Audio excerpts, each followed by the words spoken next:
So let's talk about the Panasonic S9 for video. It's really good for short form content. The dynamic range is really good, the colors are great, and I definitely enjoyed it for all the short form like Instagram, TikTok, Reels, Shorts, stuff like that. It's great for photo if you don't care about a viewfinder. It's confusing because you don't know if it's really a photo-centric camera or a video-centric camera because it's crippled in both ways. It's crippled a little bit for video, it's crippled a little bit for photo. This is not the camera for someone who is a full-time videographer or a full-time YouTuber because it has record limits. You know, a 20-minute limit for HD, 15-minute for 4K, 10-minute for 6K.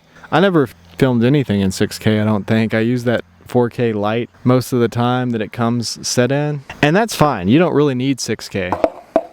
I never ran up against the time limits, and I was setting the camera down, skateboarding for a while, picking it back up. The camera's kind of finicky. I gave it to other people who weren't familiar with cameras and let them try to film me at the skate park, and they had a lot of trouble. They said it was one of the hardest cameras to use for a beginner. As far as me using it, the stabilization's good. The LUTs are fun. You don't have to edit in post. Your computer might not be able to handle the files, honestly, unless you have a really good computer. You might have to edit the photos and video on your phone. You may have to install the codecs for the video if you don't have them on your computer. It's pretty easy to use. It's pretty fun, pretty compact. I thought the usability for me was good, but for beginners, it's probably a nightmare. I've been doing photography for like 30 years and video, so I understand what I'm doing with the camera. I've used every single camera. Every camera that comes out, I use. I've shot film, you know, I've done a lot of video with VHS cameras. So I've been doing it for a while, but I liked it a lot. I think it needs to be cheaper. I think it will become cheaper very quickly.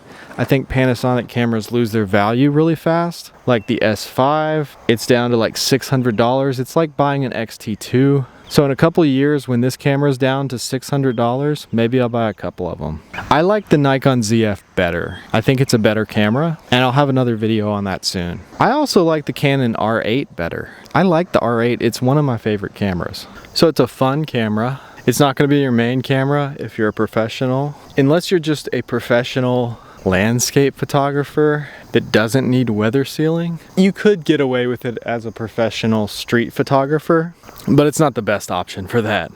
So yeah, it's for people who like to post little videos on Instagram and Facebook. Maybe get some stock footage to sell, like little short clips of stock footage. It's for people that want fast turnaround. It's not for anyone that does long form content. So that's my opinion for the video on the S9. Hope you guys enjoyed this video. If you like this kind of content, scroll through my channel. You know, I don't like cameras that have microphone ports and headphone ports because I always end up putting the microphone cord in the headphone plug and not recording any audio.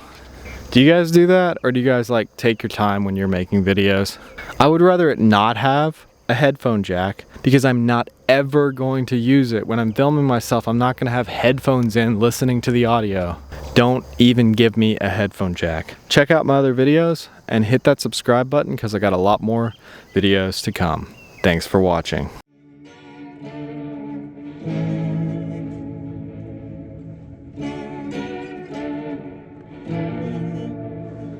Sometimes I get so caught up in filming and getting videos out, I lose my head, I lose my identity,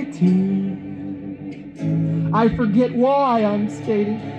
I desire control, but when I get a double dose of something I hate, I forget the reasons why I skate. I forget why I'm driven. I forget where I'm driven.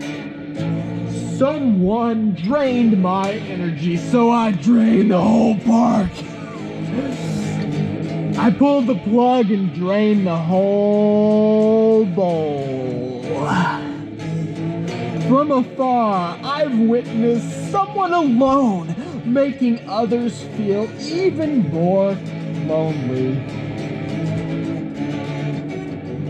He came out of nerdiness, playing Nataro, generic Pokemon cards, but now he thinks he's a real bad dude. He said, let's leave them out. Let's not tell them. I confronted him. He said, I know how you are, how you are, how you are. I don't know what that means, but it really hurt my feelings. You don't know. I'm bigger than you. I'm bigger than this whole scene. I'm disgusted once again by words I hear. This guy commented, you aren't good at skateboarding or filming, so just do something else with your life. I confronted him. Stupid and mean, displayed on the screen. Used as an excuse as he apologized.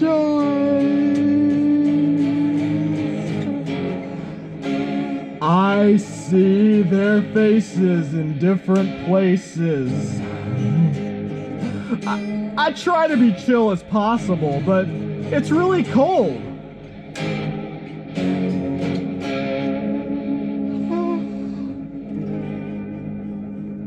I didn't want to drain any more energy, so I couldn't skate after that. I rolled away. I rolled on my back because I wanted to show everyone my belly. They rubbed it and said it felt like jelly.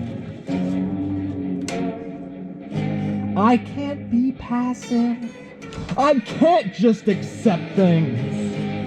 I can't let things go. I have to be in control.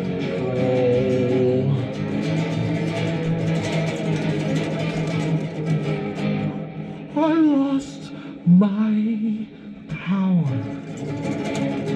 So I left. I'll be back in an hour. Love me, Daddy. Daddy, love me. Love me, Daddy. Daddy, love me. Well, that's skateboarding for you. Why cut things down when I want them to come together, grow together? I came back to the park and I skated with Kason. We had a great session in the snow. That guy doesn't know.